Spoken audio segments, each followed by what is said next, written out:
I couldn't believe my eyes when I saw that the actual Best Picture of 2025 actually won Best Picture of 2025. This almost never happens because year after year you see something like last year, The Brutalist was beat out by Anora. The year before that, Origin, the actual best film of that year, wasn't nominated for anything. It was completely ignored. And so you normally see that. Either the picture that I love or I think is my favorite, it's not nominated for anything and people forget it exists, or you see it beat out by something trendier or that comes in at the last minute, something that most people forget about after they've seen it, like Nomadland, Coda, Anora. We see this over and over again. It's quite shocking to me that we not only have the actual best film of 2025 win, but a movie that actually speaks to the time period that we're living in. This movie is actually about what's happening in this country. The Oscars, which is the American Movie Awards, they don't like to actually talk about what's happening in America. It's easier for them to go to Brazil and talk about a dictatorship that ended decades ago, or to go to the past of the Jim Crow era or slavery, and to actually say, no, this is what's happening right now in this country that we represent as our movie awards. They don't like to do that. They almost never do that. Something shocking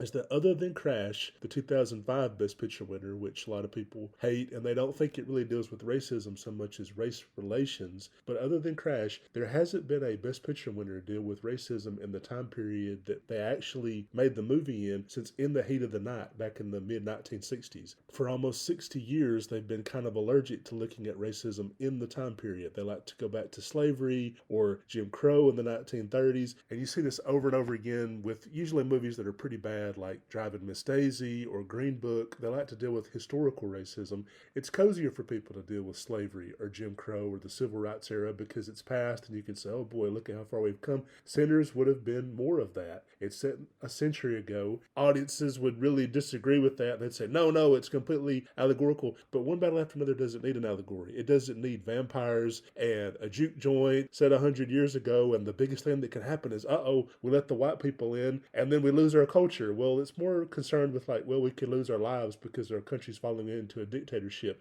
When I saw Sinners, I thought this movie is wildly overrated because it basically uses the same plot structure from Dusk Till Dawn. Two fugitive criminal brothers on the run. They go to a bar that's besieged by vampires. One of them becomes a vampire at the end. One of them doesn't. It is the same basic structure, but it's filtered through a lot of cliches that we've seen in black cinema for years and years, like The Color Purple and even something as far back as Cabin in the Sky or I Passed for White or Pinky, all those melodramas where there would be black female character who could pass for white. And you see that in the duality of the women. It was crazy to me that people had this huge problem with Towna Taylor's character from One Battle After Another, but they didn't seem to notice how poorly written the female characters were in Sinners. None of these women exist as independent women. They exist to serve Michael B. Jordan's character. Wunmi Musaka's character is the stereotypical wife, mother, heavy-set, dark-skinned, matronly. She's more pure. She's more the good woman. She's the woman he's supposed to want. The community wants him to be with. We've seen this character in countless movies from way back when, like Cabin in the Sky, black and white film. I mean, this has been around forever. And then Haley Steinfeld's character, who eventually becomes a vampire,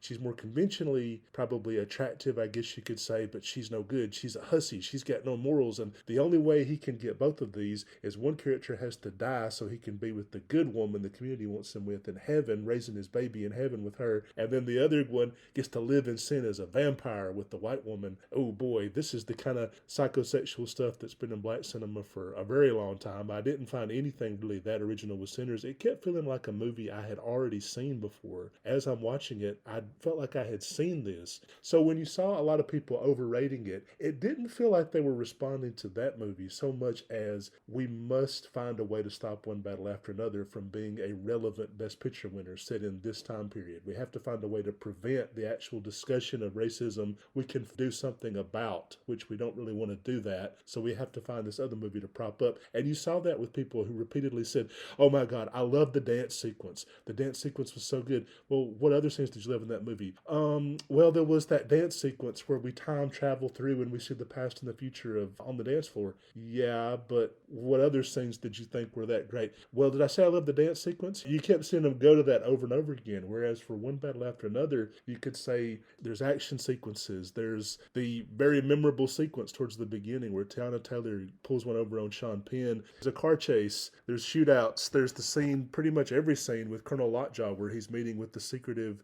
Christian Adventurers Club, the white supremacist cabal actually running this country, which is what's happening in America at this moment. Not sure that people seem to really care about that, but it was crazy to watch this movie being picked apart, where they talk about the sexualization of black women, which isn't true for the April Grace character, the Regina Hall character, the Chase Infinity character, the true lead of the movie who got snubbed for Best Actress. So those aren't really true at all. And Tana Taylor, that's like a complicated woman who's got her own impulses, desires, and drives. She's doing what she wants to do in that moment. She's leading the charge. Whether Bob Ferguson or Colonel Lockjaw come along for the ride, she doesn't really care. She's doing what she wants to do, which isn't really true for the female characters in Sinners, who exist mainly to throw themselves at a guy or take care of him. That's not true for Tana Taylor. And I think because that portrayal unnerved people, it wasn't based in machismo. She's the machismo. She's the leader. She's the one out front. I think that's why it made people so uncomfortable and was really so misunderstood, truthfully. But then you get to other things that people complain about, like, well, the movie's got a white lead. It doesn't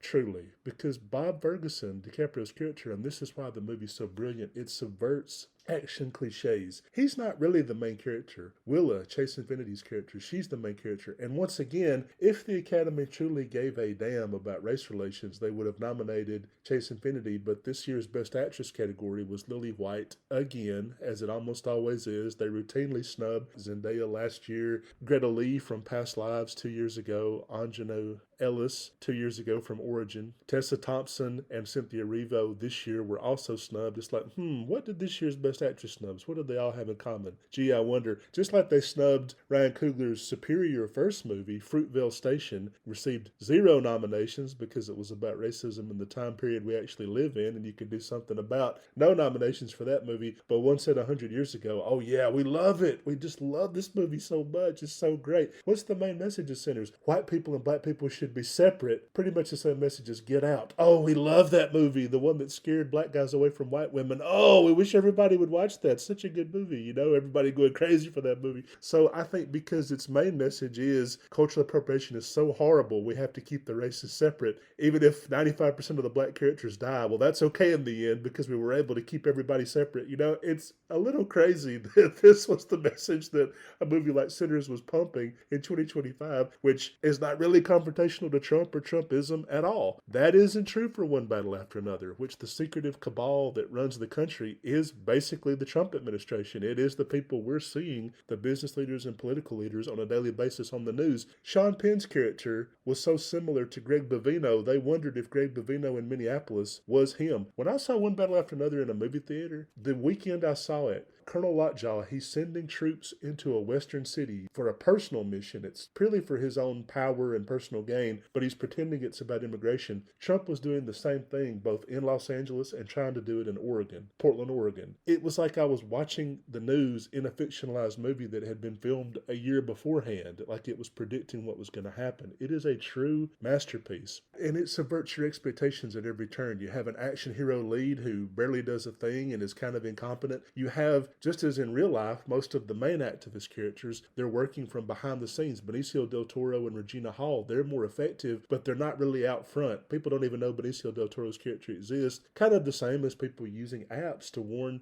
immigrants that ICE is coming into their neighborhood, and we don't know who these people are, and luckily they're doing good work, but they're not going to be on the 5 o'clock news getting all the credit for that. They're not lobbing grenades and waving a gun around. They're not the flashier ones that aren't really doing anything. I saw the daughter of Weather Underground members was talking about, she didn't like One Battle After Another, and I thought, I bet you don't. This organization that did very, very little for liberal causes, but you really didn't understand that movie very well and thought, what is this? Because One Battle After Another talks about the past of America, which Colonel Lockjaw's character trying to erase the black daughter that he has, that's similar to the great men of America, especially the Southeast, but really all over the country, who had illegitimate kids with their slaves, and then they wanted to erase that, like, oh, this never happened, forget about this, get rid of this line. Then the present of immigration and what's happening, and then the future, because even after the movie took place, what do we see happen to Lockjaw? Well, he's eventually turned on by the secretive organization that really runs the thing. I mean, he thinks he's in charge, but of course they are. They give him orders, and he's just some fool that follows them. He's their pit bull. And what are we seeing right now happen? Well, Greg Bovino, he got sent out of Minneapolis. Kristi Noem,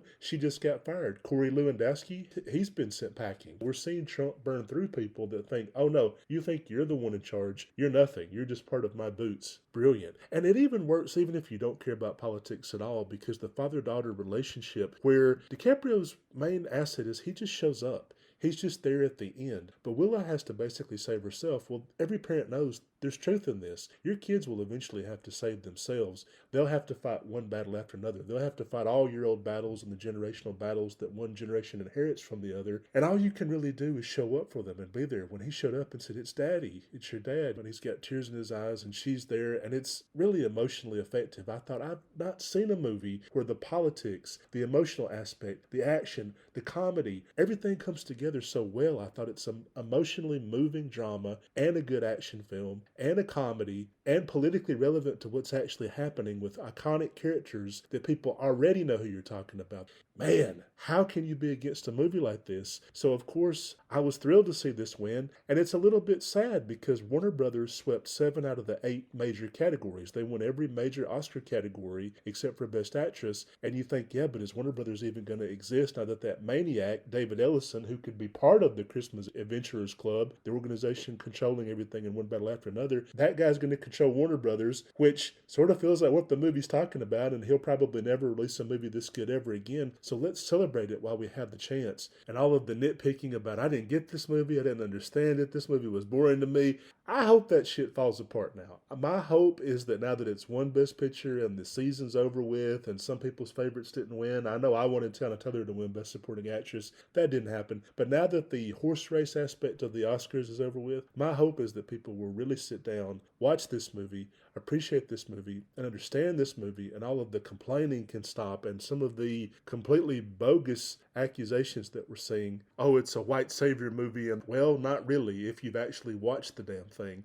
And even though I would have loved to have seen Sean Penn's Best Supporting Actor speech, it doesn't take away from the fact that his character is probably one of the best performances that he's ever given. I actually prefer this to the movies he won Best Actor towards. What I loved is that he kept twitching. See, that's something I didn't even notice the first time I watched it. The second time I watched it, I noticed that Lockjaw kept twitching and having these weird spasms, like his muscles are pulsating in certain scenes, and that's because he's so repressed. He's even trying to repress his own nature, like his own physiology he's trying to put down. That's the kind of beautiful little detail that comes out on the second or third viewing, and I'm sorry, but I didn't really get that with any of the other Best Picture nominees. So thank you, the Academy, for getting one right for once.